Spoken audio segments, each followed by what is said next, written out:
بسم اللہ الرحمن الرحیم۔ تمام تعریف اس اللہ کے لیے جو عالمین کا رب ہے، اور درود و سلام ہو محمد و آل محمد علیہ السلام پر۔ ناظرین اکرام، سلام علیکم۔ آپ کا میزبان حسن آصف ایک بار پھر سے آپ کے سامنے موجود ہوں، ہمارے بہت ہی اسپیشل ٹاپک کے ساتھ، دا ٹروتھ آف ریلیجن۔ ناظرین، جیسا کہ آپ کو معلوم ہے، جو پرائیورٹیز ہوتی ہیں، یعنی جو پراتھمکتائیں ہوتی ہیں، یعنی جو ہماری ذمہ داریاں ہوتی ہیں، وہ بہت ہی اہم ہوتی ہیں۔ اور زندگی میں اگر ہم ذمہ داریوں سے پیچھے ہٹ جاتے ہیں تو یقین جانیے ہم چاہے کچھ بھی کر لیں، ہم ناکامیاب ہی صدھ ہوتے ہیں، یعنی ثابت ہوتے ہیں۔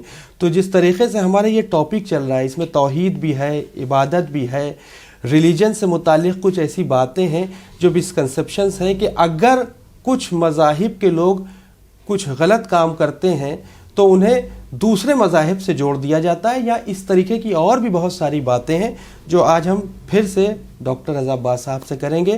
بلا تاخیر ہم ایپیسوڈ کی شروعات کرتے ہیں، اور سب سے پہلے ویلکم کرتے ہیں، سواگت کرتے ہیں، استقبال کرتے ہیں ڈاکٹر صاحب کا۔ ڈاکٹر صاحب السلام علیکم۔ السلام۔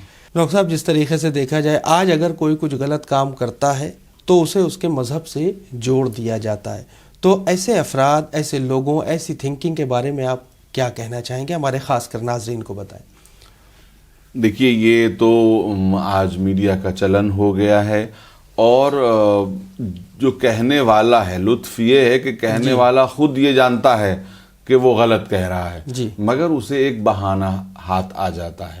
اور سوشیولوجی میں، یعنی علم سماجیات میں یہ پڑھایا بھی جاتا ہے کہ یہ اسٹیریو ٹائپ تھنکنگ کہلاتی ہے۔ اسٹیریو ٹائپ تھنکنگ ہمیشہ غلط ہوتی ہے کہ ہم کسی ایک عمل کو لے کر کے کسی ایک سماج، کسی ایک کمیونٹی، کسی ایک مذہب کو مطعون کریں، اس پہ تانا دیں، اور اس کو جو ہے وہ مورد الزام ٹھہرائیں کہ فلاں جگہ والے ایسے ہوتے ہیں۔ بھئی آپ بتائیے کہ کسی خاص جگہ والوں کے اندر، سب کے اندر ایک صلاحیت پیدا ہو جائے گی؟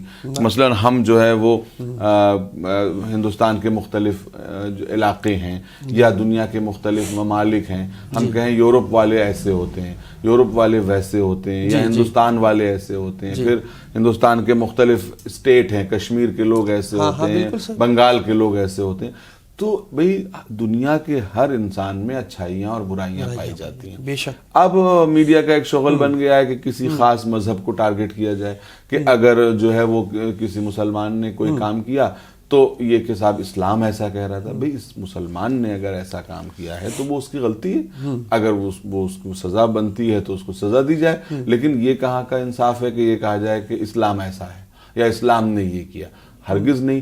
اور تاریخی طور پہ یہ ہوتا چلا آ رہا ہے۔ بہت اچھی آپ نے بات کی، کرتا انسان ہے اور جو بدنام ہوتا ہے دین۔ جی اچھا، کہیں نہ کہیں بالکل صحیح کہا یہ انسان، یعنی ائمہ نے کہا بھی ہے کہ بھئی ہمارے لیے جو ہے وہ باعث زینت بنو اور بدنامی کا باعث نہ بنو۔ تو اس کے معنی یہ ہے کہ ہر انسان سے یہ امید کی جاتی ہے، ایک ذمہ دار انسان سے امید کی جاتی ہے کہ وہ ایسا کوئی عمل انجام نہ دے جس کی وجہ سے اس کا گھرانہ، اس کا خاندان، یا اس کا دین، یا اس کا شہر بدنام ہو۔ تو یہ تو بات ہے کہ کہیں نہ کہیں بات آ جاتی ہے، لیکن سچی بات یہی ہے کہ دنیا میں کرسچنز ہیں، ہندوز ہیں، مسلمان ہیں، بدھسٹ ہیں، تو ان کے عمل یا ان کی برائیوں کا ذمہ دار ان کا مذہب تو نہیں ہے نا، اس کے مذہب کی ٹیچنگ یہ نہیں ہے، لیکن یہ کہ اس نے جو ہے وہ اپنے مذہب سے بغاوت کی، اگر گناہ کیا ہے تو اس نے اپنے مذہب سے بغاوت کی ہے۔ مثال کے طور پر ایک کرسچین ہے جو آپ کے اوپر وائلنس کر رہا ہے، تو بھئی کرسچینٹی تو وائلنس کو منع کرتی ہے، تو آپ یہ کہہ دیں گے کہ کرسچینٹی جو ہے وہ وائلنس کو بڑھاوا دیتی ہے؟ تو آج تو یہی ہو گیا ہے کہ فوراً جو ہے وہ اسلام خطرے میں پڑ جاتا ہے، فوراً دین خطرے میں پڑ جاتا ہے، کبھی تشیع خطرے میں پڑ جاتا ہے، کبھی جو ہے وہ ہندوازم خطرے میں آ جاتا ہے۔ تو اکثر ایسا ہوتا ہے، دو مذہب کے لوگوں کے درمیان پراپرٹی کو لے کے جھگڑا ہوا، اور جو غالب آ گیا، جو مظلوم ہے، وہ یہ کہتا ہے کہ دین خطرے میں ہے۔ اس لیے ارے بھائی دین خطرے میں نہیں، آپ خطرے میں ہیں۔ بہت اچھی آپ خطرے میں، دین تھوڑی خطرے میں ہے۔ بے شک۔ تو آپ اپنے کو دین سمجھنے لگتے ہیں۔ تو یہ تھنکنگ انسانوں کی بھی ہے، اور آج جو ہے وہ بہت بڑا میڈیا کا بھی یہ بن چکا ہے، جبکہ سیدھی بات یہ ہے کہ دین کے ساتھ ہمیشہ دین کے ماننے والوں نے ہی، دیکھیے فلسفہ تاریخ یہ ہے، قرآن بھی اس کے پر دلیل دیتا ہے کہ دین کے ساتھ دین کے ماننے والوں ہی نے سب سے زیادہ ظلم کیا ہے، اور جب وہ کوئی عمل انجام دیتے ہیں تو لوگ سمجھتے ہیں یہ دین ہے، نہیں بلکہ وہ دین نہیں ہے۔ آپ کو یہ دیکھنا ہے، اگر اس دین کے بارے میں جاننا ہے تو اس کے اسکرپچرز پہ جائیے، اس کی کتابوں کو دیکھیے کہ کیا وہ دین جو ہے وہ جھوٹ بولنے کی جو ہے ترغیب دیتا ہے، خون بہانے کی ترغیب دیتا ہے۔ اب کہاں تو قرآن یہ کہہ رہا ہے کہ من قتل نفسا بغیر نفس او فساد فی الارض فکانما قتل الناس جميعا، تو اور دوسری طرف اگر کسی مسلمان نے کسی کا قتل کر دیا تو کہا صاحب اسلام خون بہانے کی اجازت نہیں دے رہا ہے، یہ مسلمان ہے جو اسلام سے بغاوت کر کے یہ گناہ کر رہا ہے، تو اس کی وجہ سے اس دین کی بات نہیں ہے۔ تو اسی طریقے سے سوشل آپ انجسٹس کی بات آپ دیکھیے کہ قرآن کی آواز ہے کہ یا ایھا الناس انا خلقناکم من ذکر و انثی، اے انسانوں ہم نے تمہیں ایک میل اور ایک فیمیل، ایک مرد اور ایک عورت سے پیدا کیا۔ اب اس سے بڑی حقیقت اور کیا ہو سکتی ہے؟ تو اس کے بعد اگر مسلمان جو ہے وہ اونچ نیچ کی بات کریں تو یہ مسلمانوں کا فیل ہے، اسلام کے قصور نہیں ہے۔ بے شک ہر دنیا میں ہمیشہ ایسا ہوتا آیا ہے کہ جو غالب کمیونٹی ہوتی ہے وہ مغلوب کے دین کو جو ہے وہ مدعون کرتی ہے اس کے ماننے والوں کی طرف سے۔ تو یہ ہمیں دیکھیے، یہ اگر دوسرا کر رہا ہے تو غلط ہے، تو اگر ہم کر رہے ہیں تو ہم بھی غلط ہیں۔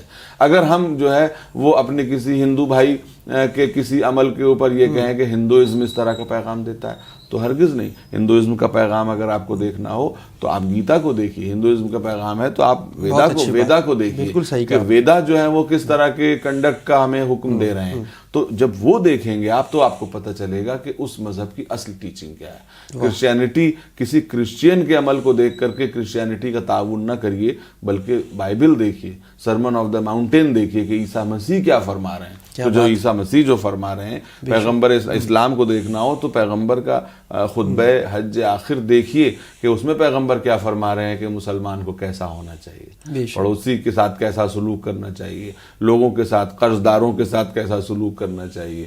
تو وہ جو چیز ہے، عفو و درگزر کس طرح سے کیا جانا چاہیے، تو پیغمبر کے اقوال سے آپ اسلام کو جج کریں گے یا کسی جو ہے وہ راہ چلتے ہوئے مسلمان کے عمل سے اسلام کو جج کریں گے؟ تو میں سمجھتا ہوں کہ یہ بہت ہی یعنی بچکانہ ہی یہ بات ہے کہ ہم کسی انسان کو کے ذریعے سے اس کے مذہب کو ایسا کریں۔ ایسا نہیں ہے، بلکہ مذہب پہچانا جائے گا اس کے اسکرپچرز سے، اس کے ماننے والوں کی یعنی اس کے لانے، اس کے فاؤنڈرز کی تعلیمات سے کہ وہ کیسی تعلیم دے رہے ہیں۔ اور ورنہ تو آج یہ فیشن ہی بن چکا ہے، اور میں سمجھتا ہوں کہ یہ انتہائی غلط اور ایک مہلک بات ہے جو سماج کو جوڑنے والی نہیں بلکہ سماج کو توڑنے والی بات ہے۔ الگ الگ تھنکنگ، الگ الگ سوچ، جتنے زیادہ نظریے یا یوں کہ جتنے زیادہ فرقے ہیں مسلمانوں میں، اتنے زیادہ نظریے اور اتنے زیادہ مسکنسیپشنز دماغوں میں بیٹھ چکے ہیں کہ آج غیر کنفیوز ہے کہ صحیح اسلام کیا ہے۔ تو کیا سولوشن ہونا چاہیے اگر ہم صحیح اسلام کی تصویر پیش کریں؟ بہت اچھی بات ہے، اور اس کے لیے میں بہت ہی سامنے کا سوال تو پہلا یہ ہے کہ قرآن، سب سے پہلے تو قرآن سے پہ تو کسی کا ڈسپیوٹ نہیں ہے۔ قرآن تو تمام فرقوں میں انڈسپیوٹڈ ہے۔ یہ اس پلیٹ فارم سے ہم کہہ رہے ہیں کہ بھئی انڈسپیوٹڈ کتاب ہے مسلمانوں کے فرقوں میں۔ تو آپ قرآن کو دیکھیے کہ قرآن آپ کو کدھر لے جا رہا ہے۔ ایمان سے بتائیے کہ قرآن آپ کو وائلنس کی طرف لے جا رہا ہے یا قرآن آپ کو انسان دوستی اور انصاف کی طرف لے جا رہا ہے؟ انصاف کی طرف لے جا تو انصاف اور انسان دوستی کی طرف لے جا رہا ہے نا۔ بغیر حق کے آپ ایک بوند خون نہیں بہا سکتے، ایک قطرہ خون نہیں بہا سکتے۔ اگر آپ یہ سوچئے کہ اسلام وہ دین ہے کہ اگر یعنی آپ نے جانور کو بھی بے مقصد ایک ضرب لگائی تو آپ نے گناہ کیا، بے مقصد ہے۔ تو یہ دین ہے، اس دین کی اسپرٹ کو سمجھیے۔ کسی انسان کو ایک تماچا اگر آپ نے بے مقصد مار دیا تو اس کی دیت ہے، اس کا جرمانہ آپ کو دینا ہوگا اور اس کا بدلہ آپ کو دینا ہوگا، ادروائز آپ مجرم مانے جائیں گے۔ تو وہ دین کیسے یہ کہہ سکتا ہے کہ آپ دوسرے کا گلا کاٹ دیجئے یا دوسرے کا خون بہا دیجئے؟ ہرگز نہیں۔ تو یہ بات جو ہے وہ سمجھ میں آنے والی نہیں ہے۔ بہت اچھی بات کہی۔ آج کل بہت زیادہ یہ موضوع چھڑا رہتا ہے کہ جاہل کاسر اور جاہل مکسر کی جو صحیح ڈیفینیشن ہے وہ ہم چاہیں گے عوام کے سامنے، ناظرین کے سامنے آپ بتائیں وہ کیا ہے، کیونکہ ہمیں جڑ تک پہنچنا ہے جہالت اور جاہلیت کی۔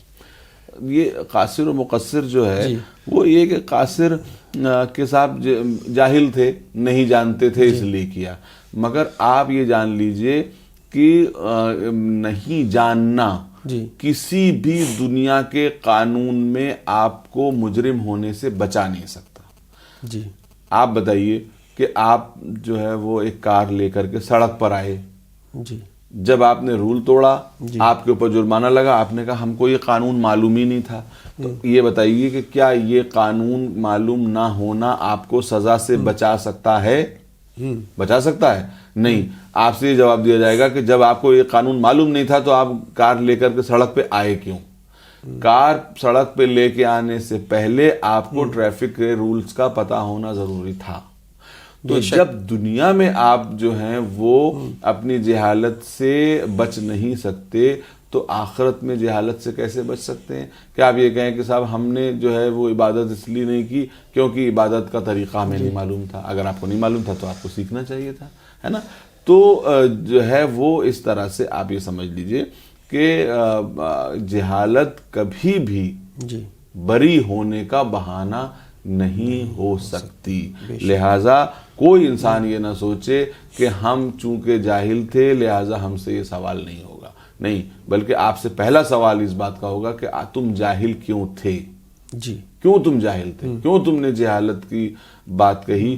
تاکہ جو ہے وہ یعنی تم کیوں جاہل تھے؟ تاکہ تم نہ سمجھ سکتے کہ دین تمہیں کیا حکم دے رہا تھا اور دین کی کیا ذمہ داریاں تمہارے پر عائد کی گئی تھی. اور اسی لیے پہلے ہی کہہ دیا گیا کہ طلب العلم فریضۃ علی کل مسلم و مسلمۃ, کہ یعنی طلب علم جو ہے وہ ہر ایک کے اوپر لازم اور واجب ہے. ڈاکٹر صاحب, اس معاشرے کی ہم بات کریں گے کہ مثلاً بہت سارے کچھ جاہل ہیں اور جو تھوڑا بہت ہمارے پاس علم ہے, اگر ہم نے اپنے علم کے ذریعے ان جاہلوں کو کچھ نہ پہنچایا, ان کی جہالت کو نہ دور کیا, کیا صرف ہمارا ہی گریبان وہاں پکڑا جائے گا؟ دونوں کا گریبان پکڑا جائے گا. اگر آپ نے علم دینے میں کوتاہی کی تو آپ کو پکڑا جائے گا, اگر انہوں نے لینے میں کوتاہی کی تو ان کا پکڑا جائے گا.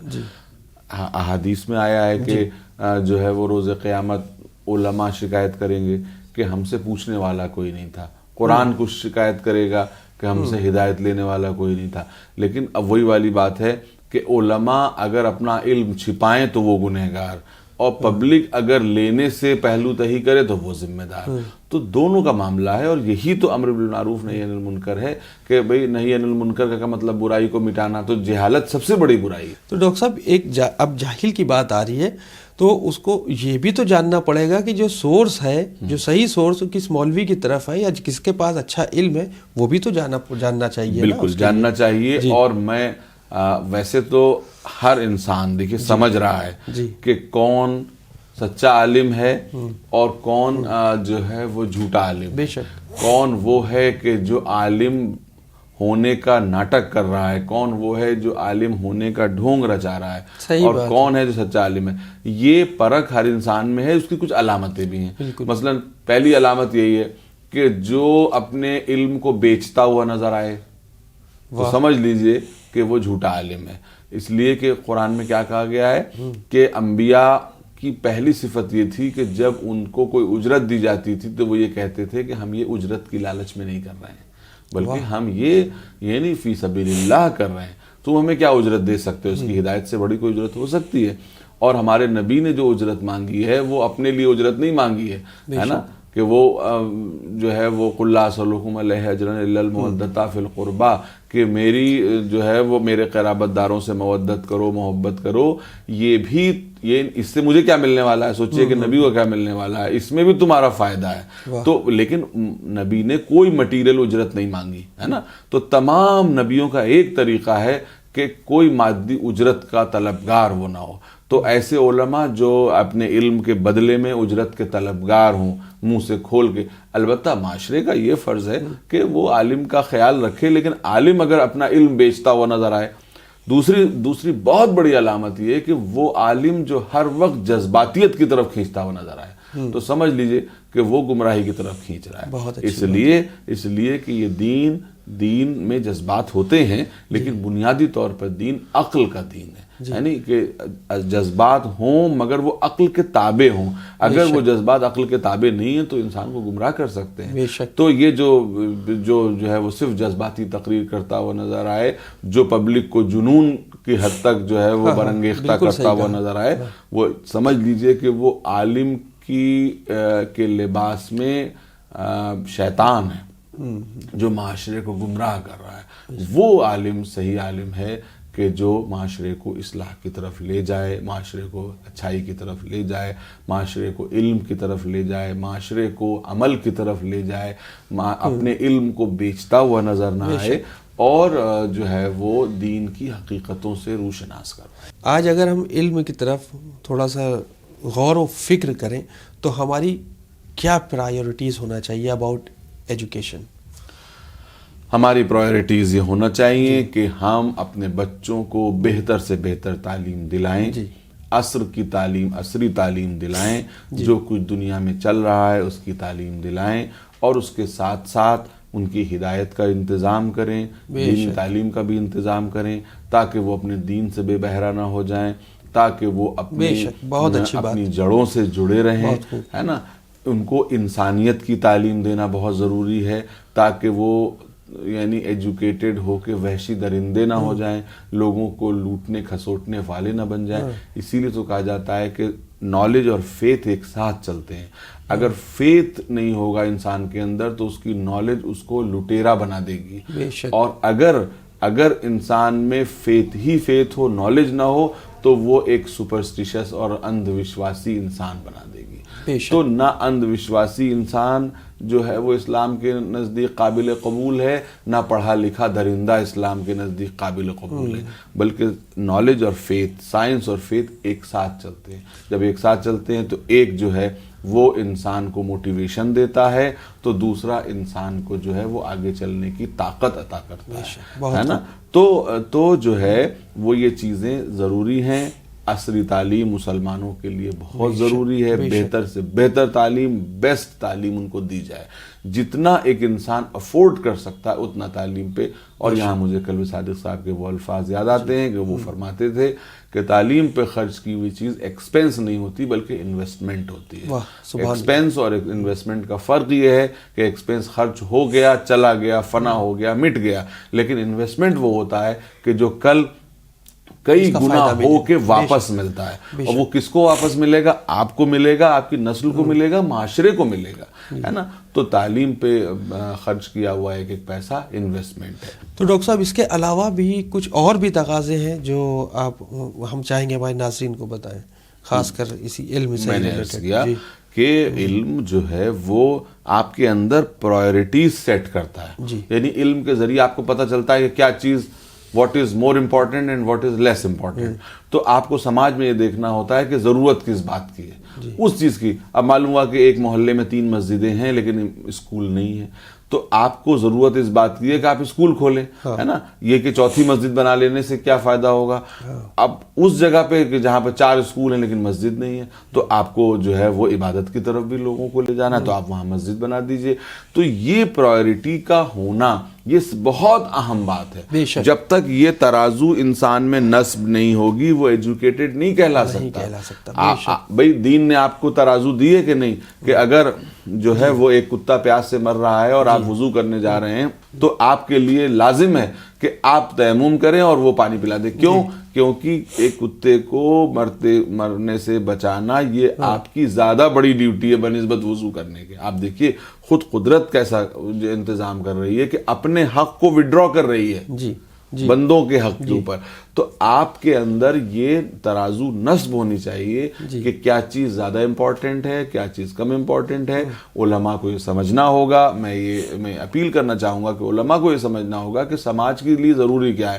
آج علماء یہ کرنے لگے کہ جس چیز کا فیشن چل جائے, جس چیز کے اوپر فنڈ آنے لگے, وہی چیز جو ہے وہ ایک معاشرے میں اس کی بہتات ہوتی چلی جا رہی ہے, اس کی زیادتی ہوتی چلی جا رہی ہے, اس کی کثرت ہوتی چلی جا رہی ہے. تو ہمیں یہ دیکھنا ہے کہ امام بارگاہوں کی ضرورت کہاں پر ہے, مسجدوں کی ضرورت کہاں پر ہے, اسپتالوں کی ضرورت کہاں پر ہے, اسکولوں کی ضرورت کہاں پر ہے. جو چیز جہاں پہ جس کی ضرورت ہے اس کو وہاں پہ رکھا جائے. اگر آپ نے یہ نہیں کیا تو یہ سمجھ لیجئے کہ پھر یہی ہوگا کہ ایک جگہ جو ہے وہ اسکولوں کی کثرت ہو جائے گی اور ایک جگہ عبادت گاہوں کی کثرت ہو جائے گی, جبکہ یہ دونوں معاشرے کے لیے ضروری ہیں. تو جہاں اسکولوں کی کثرت ہو رہی ہے وہاں بھی سماج کو نقصان ہوگا, اور جہاں عبادت گاہوں کی کثرت ہو رہی ہے وہاں بھی سماج کو نقصان ہوگا. کیونکہ ان دونوں کا ہونا بہت ضروری ہے. آپ اس کے بعد ہیلتھ سروس نہیں ہے تو وہاں پہ آپ یہ سمجھ لیجیے کہ اسپتال کھولنا اتنی ہی بڑی عبادت ہے جتنی بڑی عبادت مسجد کا بنانا ہے. بے شک. اگر کہیں پر جو ہے وہ اسکول نہیں ہے تو اسکول کا بنانا اتنی ہی بڑی عبادت ہے جتنی بڑی عبادت امام بارگاہ کا بنانا ہے. کیونکہ ان سب کچھ یہ دین کس کے لیے ہے؟ معاشرے کے لیے, معاشرے کے بیٹرمنٹ کے لیے, ایک بہترین اور صحت مند ہیلدی معاشرے کے لیے. تو اگر معاشرہ ہی ہیلدی نہ بن سکے, معاشرہ ہی بہتر نہ بن سکے تو یہ دین پھر کس لیے؟ اللہ تعالیٰ نے اپنا دین اس لیے بھیجا ہے تاکہ اس کے ذریعے سے ہم معاشرے کو بہتر بنا سکیں, اس ورلڈ کو, اس پلینٹ کو زیادہ بہتر رہنے کی جگہ بنا سکیں, ایک ایسی جگہ بنا سکیں کہ جہاں انسان اپنے جسم کی ضرورتوں کو بھی اچھی طرح پورا کر سکے اور اپنے روح کی ضرورتوں کو بھی اچھی طرح پورا کر سکے. اور انسان تبھی ڈیولپڈ کہلائے گا جب اس کے جسم کی ضرورتیں بھی پوری ہو جائیں گی اور اس کے روح کی ضرورتیں بھی پوری ہو جائیں گی. بہت بہت شکریہ ڈاکٹر صاحب. انشاءاللہ ہم پھر حاضر ہوتے ہیں کیونکہ وقت کی کمی ہے, ہمیں ایپیسوڈ کو یہیں پہ وائنڈ اپ کرنا ہوگا. ناظرین, آپ کو ہمارا یہ ایپیسوڈ کیسا لگا؟ آپ اپنا فیڈ بیک ہمیں winislam@gmail.com پر ضرور سینڈ کریں اور ہمیں دعاؤں میں یاد رکھیں. دیکھتے رہیں چینل ون. شکریہ. خدا حافظ.